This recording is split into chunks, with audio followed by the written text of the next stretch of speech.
At this point in the process, we want to begin adding files to our PDM vault. So let's go ahead and do that. Here on my desktop, you see I've got a design library. This is a folder of parts that I've been building over the years, and I kind of transfer it with me from job to job. It's only about 3.5 gigs large right now, so not too big, but it's got a lot of information in it. So let's see about moving this whole folder and all these files down into our vault. So we start by clicking on our PDM vault and signing in. You notice here that just our first folder from before is available. So I'm going to go ahead and go over to my design library, right-click, hit copy, go in here. First, left-click to activate the white area, right-click, and hit paste.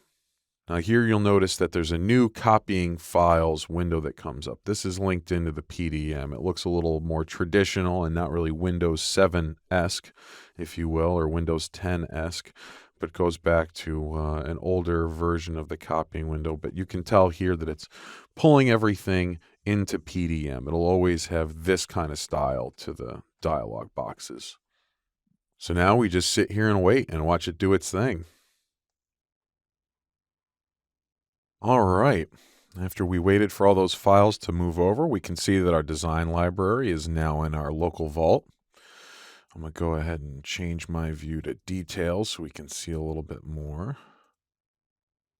Going in, I'm going to look through some of my purchase parts that I've got in here.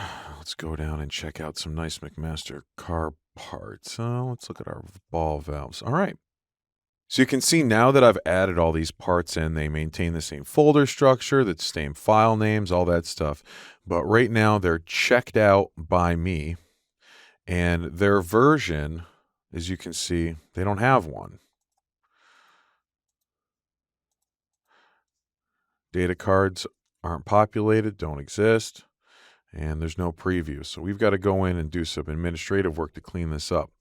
But the one thing to note right now is while we've added these files to our local view, it won't be until we check them in that they'll be added to the vault view for everyone.